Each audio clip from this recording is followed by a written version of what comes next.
नमस्कार. काश्मीरमधील 5वा दिवस आहे आजचा आणि इथून प्रसारित होणारा आपल्या अभिव्यक्तीचा हा आजचा 4था एपिसोड आहे. वरुण सुखराज या भागामध्ये अभिव्यक्तीच्या आजच्या आपल्यासोबत असणार आहे.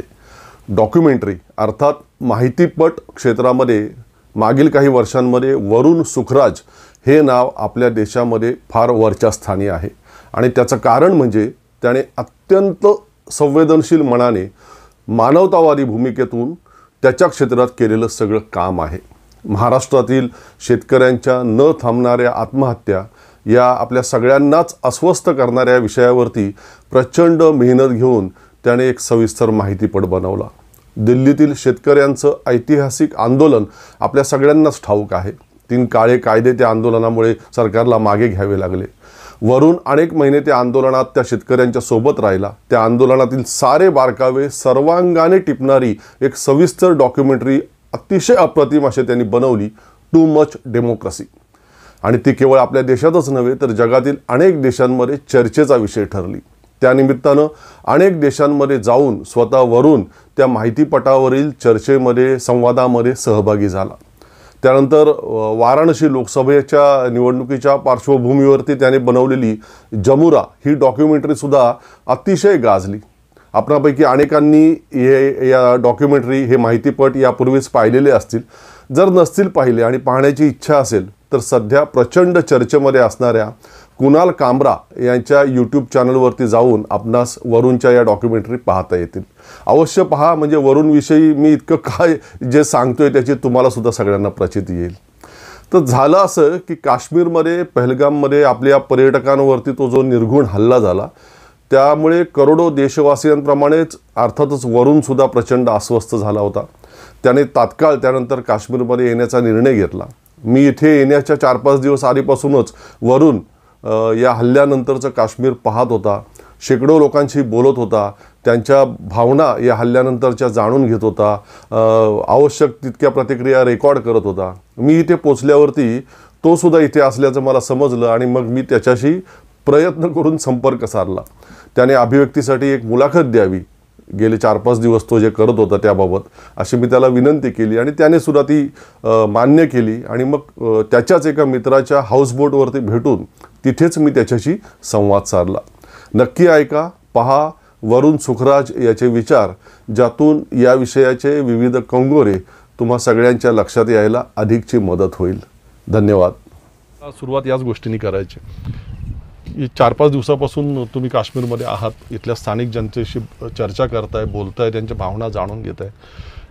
या हल्ल्यानंतर आणि एकूणच देशभर जे काही वातावरण निर्माण झालेलं आहे ते काश्मीरी जनतेच्या भावनांमधून तुम्हाला कसं दिसतंय, त्यांच्या विचारांमधून कसं दिसतंय? एकतर मी ज्यावेळी काश्मीरला आलो हे सगळं घडल्यानंतर आता काही दिवसांपूर्वी, तेव्हापासून काश्मीरच्या वेगवेगळ्या स्टेटामधल्या मी लोकांना भेटतोय आणि सामान्य काश्मीरींना भेटतोय. मी काही इथल्या मीडियाच्या कुणाला जाऊन भेटलो नाही किंवा राजकारण्यांना भेटलो नाही आणि त्यांच्याशी बोलतोय की नक्की काय घडलंय, नक्की काय घडतंय. सगळ्यात पहिली रिॲक्शन तर ते सगळेच आपल्यासारखेच हबकलेले आहेत. ते सगळे तितकेच शॉक आहेत, तितकेच चिडलेले आहेत, तितकेच घाबरलेलेही आहेत एका अर्थाने, की हे असं कसं काय घडू शकतं, हे असं कसं काय घडलं. मला वाटतं असं पहिल्यांदा घडलं आहे इतक्या वर्षांमध्ये. काश्मीर कॉन्फ्लिक्ट तर अनेक वर्ष आपल्याला माहिती आहे की एखादा हल्ला झाला आणि अगदी टोकाच्या रिमोट गावांमधून सुद्धा मोर्चे निघाले त्याच्या निषेधार्थ. लोक रस्त्यावर उतरली. लोकांनी त्याच दिवशी संध्याकाळी मोर्चे निघाले. लोकांनी बरं त्या मोर्चांनी काय फरक पडेल हे त्यांना माहीत नव्हतं, त्यांना त्याचा काही अंदाज नव्हता किंवा त्याच्याशी त्यांना पहिलं होतं की त्यांना आपला राग व्यक्त करायचा होता की हे वाईट झालं आहे. मी जेव्हा ह्या लोकांशी बोलतोय सगळ्यांच्या बोलण्यामध्ये एक कॉमन गोष्ट येते की आजपर्यंत काश्मीरमध्ये अनेक बऱ्या वाईट घटना घडल्या, वाईट घटना खूप घडल्या, पण काश्मीरी पर्यटकांवर, आमच्या पाहुण्यांवर कधी असा हल्ला घडला नव्हता आणि त्याचं त्यांना सगळ्यात जास्त दुःख आहे. म्हणजे मी परवा नजाकतला भेटलो, नजाकत शाह, त्याला आपण सगळ्यांनी नजाकतच्या घरी मी गेलो होतो. तर नजाकतनी मला सांगितलं की त्याची आई आणि वडील ज्यावेळी त्यांना कळलं तिथे झालं आहे आणि ते त्यांच्या घरातून निघाले, धावत धावत तिथे पोचले, त्यांनी हे जे